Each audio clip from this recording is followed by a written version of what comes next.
ಸಚಿವ ನಾಗೇಂದ್ರ ರಾಜೀನಾಮೆ ಪಡೆಯಲೇಬೇಕು ಅಂತ ಹಠಕ್ಕೆ ಬಿದ್ದಿರುವಂತಹ ವಿಪಕ್ಷಗಳು ಪಾದಯಾತ್ರೆಯ ಮಾರ್ಗವನ್ನ ಹಿಡಿದಿವೆ. ಅಧಿವೇಶನದಲ್ಲಿ ಸಾಲು ಸಾಲು ಹೋರಾಟ ಮಾಡಿದ್ರು ಕೂಡ ಸರ್ಕಾರ ನಾಗೇಂದ್ರ ಬೆನ್ನಿಗೆ ಬಲವಾಗಿ ನಿಂತಿತ್ತು. ಹಿಂಗಾಗಿ ಜನರ ಮಧ್ಯೆ ಹೋಗಿ ಸರ್ಕಾರದ ಮೇಲೆ ಒತ್ತಡ ತರೋದಕ್ಕೆ ಮಾಸ್ಟರ್ ಪ್ಲಾನ್ ಅನ್ನ ವಿಪಕ್ಷಗಳು ಮಾಡಿವೆ. ಈ ಪಾದಯಾತ್ರೆ ರೂಪುರೇಷೆ ಹೇಗೆ, ಏನು, ಎತ್ತ ಅನ್ನೋದರ ಕಂಪ್ಲೀಟ್ ಡೀಟೇಲ್ಸ್ ಇಲ್ಲಿದೆ ನೋಡಿ. ಹಣ ಎಲ್ಲೋಯ್ತು?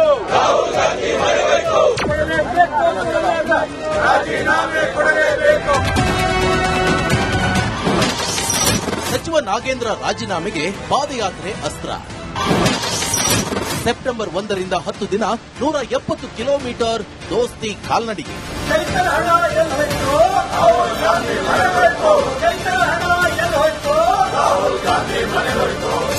ರಾಜ್ಯ ರಾಜಕಾರಣದಲ್ಲಿ ಸಚಿವ ಬಿ ನಾಗೇಂದ್ರ ರಾಜೀನಾಮೆ ರಾಜಕೀಯ ಜೋರಾಗಿದೆ. ಮುಂಗಾರು ಅಧಿವೇಶನದಲ್ಲಿ ವಿರೋಧ ಪಕ್ಷಗಳು ಸಾಲು ಸಾಲು ಹೋರಾಟ ಮಾಡಿದ್ರು. ರಾಜ್ಯ ಸರ್ಕಾರ ಹೆಬ್ಬಂಡೆಯಂತೆ ನಾಗೇಂದ್ರ ಬೆನ್ನಿಗೆ ನಿಂತಿದೆ. ಹೀಗಾಗಿ ದಳ ಕಮಲ ಮೈತ್ರಿ ಪಡೆ ಸರ್ಕಾರದ ಮೇಲೆ ಒತ್ತಡ ತರಲು ಕಮಲ ಪಡೆ ಬೃಹತ್ ಪಾದಯಾತ್ರೆಗೆ ರಣಕಹಳೆ ಮೊಳಗಿಸಿದೆ.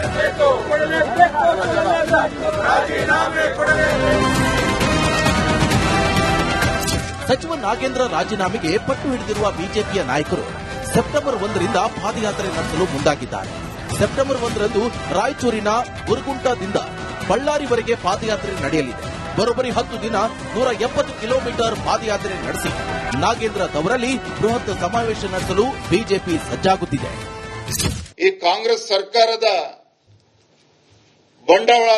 ಬಂಡವಾಳವನ್ನ ಬಯಲ್ಗೆಳಿಬೇಕು, ಭ್ರಷ್ಟಾಚಾರದಲ್ಲಿ ಮುಳುಗಿರ್ತಕ್ಕಂಥ ಕಾಂಗ್ರೆಸ್ ಸರ್ಕಾರವನ್ನ ಬೀದಿಗೆಳೆದು ತರ್ತಕ್ಕಂಥ ಕೆಲಸವನ್ನು ನಾವು ಮಾಡಬೇಕು ಅಂತ ಹೇಳಿ ಭಾರತೀಯ ಜನತಾ ಪಾರ್ಟಿ ನಾವು ತೀರ್ಮಾನ ಮಾಡಿದ್ದೇವೆ. ಸೆಪ್ಟೆಂಬರ್ 1ನೇ ತಾರೀಕಿಂದ 10ನೇ ತಾರೀಕುವರೆಗೂ ಒಂದು ಬೃಹತ್ ಪಾದಯಾತ್ರೆಯನ್ನ ನಾವು ಹಮ್ಮಿಕೊಂಡಿದ್ದೇವೆ. 1ನೇ ತಾರೀಕು ರಾಯಚೂರು ಜಿಲ್ಲೆಯಿಂದ ಪ್ರಾರಂಭ ಆಗ್ತಕ್ಕಂಥ ನಮ್ಮ ಈ ಪಾದಯಾತ್ರೆ ಬಳ್ಳಾರಿನಲ್ಲಿ ಸಮಾರೋಪ ಆಗ್ತದೆ. ಇತ್ತ ಅರ್ಧಕ್ಕೆ ಅಧಿವೇಶನ ಮೊಟಕುಗೊಳಿಸಿದ ಸರ್ಕಾರದ ವಿರುದ್ಧ ವಿಪಕ್ಷ ನಾಯಕ ಆರ್ ಅಶೋಕ್ ಕೆಂಡಾಮಂಡಲರಾಗಿದ್ದಾರೆ.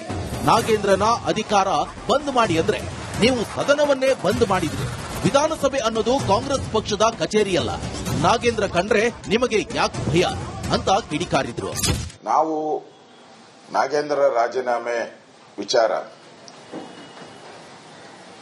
ನಾವು ಸದನದಲ್ಲಿ ಪ್ರಸ್ತಾವ ಮಾಡಿದ ನಿಜ. ಆದರೆ ಸದನದಲ್ಲಿ ಉತ್ತರ ಕೊಡೋದ್ರ ಬದಲಾಗಿ ಅಧಿವೇಶನನೇ ಬಂದ್ ಮಾಡಿಬಿಟ್ರಿ ನೀವು. ನಾವು ನಾಗೇಂದ್ರನ ಬಂದ್ ಮಾಡಿ ಅಂದ್ರೆ ನೀವು ಅಧಿವೇಶನನೇ ಬಂದ್ ಮಾಡಿಬಿಟ್ರಿ.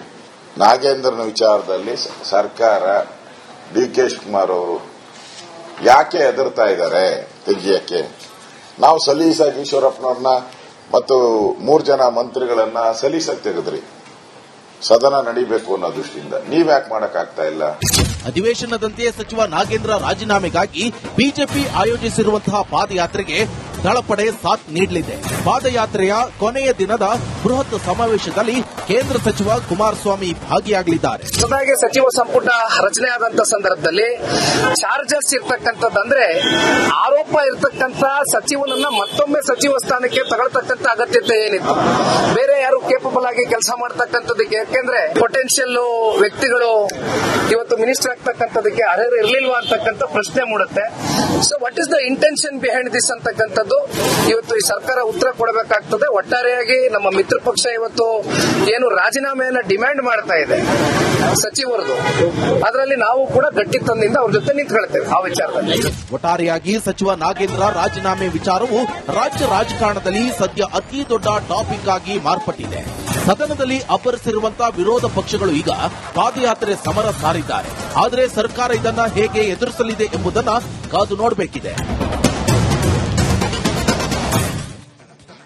ಇನ್ನು ಸೆಪ್ಟೆಂಬರ್ 1ರಿಂದ ಸಚಿವ ನಾಗೇಂದ್ರ ರಾಜೀನಾಮೆಗೆ ಆಗ್ರಹಿಸಿ ಬಿಜೆಪಿ ಪಾದಯಾತ್ರೆ ಮಾಡ್ತಾ ಇರೋ ಹೊತ್ತಲ್ಲೇ ಸಿಎಂ ಡಿಕೆಶಿ ದೆಹಲಿ ಯಾತ್ರೆಯನ್ನ ಮಾಡ್ತಾ ಇದ್ದಾರೆ. ಒಂದ್ ಕಡೆ ಪಾದಯಾತ್ರೆ, ಮತ್ತೊಂದ್ ಕಡೆ ದೆಹಲಿ ಯಾತ್ರೆ. ಗುರುವಾರ ಶಿವಕುಮಾರ್ ದೆಹಲಿಗೆ ತೆರಳಲಿದ್ದು ಸಂಪುಟಕ್ಕೆ ಮೈನರ್ ಸರ್ಜರಿ ಮಾಡುವ ಸಾಧ್ಯತೆ ಇದೆ ಎನ್ನಲಾಗ್ತಾ ಇದೆ. ಹೈಕಮಾಂಡ್ ನಾಯಕರ ಜೊತೆಗೆ ಸಚಿವ ನಾಗೇಂದ್ರ ರಾಜೀನಾಮೆಗೆ ಒತ್ತಡ ಮತ್ತು ಖಾಲಿ ಇರುವ ಮಹಿಳಾ ಕೋಟಾ ಭರ್ತಿಯ ಬಗ್ಗೆ ಸಿಎಂ ಚರ್ಚೆಯನ್ನ ಮಾಡಲಿಕ್ಕಿದ್ದಾರೆ. ಇದರ ಜೊತೆಗೆ ಪಕ್ಷದ ಹಿರಿಯ ಶಾಸಕರ ಅಸಮಾಧಾನದ ಬಗ್ಗೆಯೂ ಕೂಡ ಸಿಎಂ ಮಾಹಿತಿಯನ್ನ ನೀಡಲಿಕ್ಕಿದ್ದಾರೆ.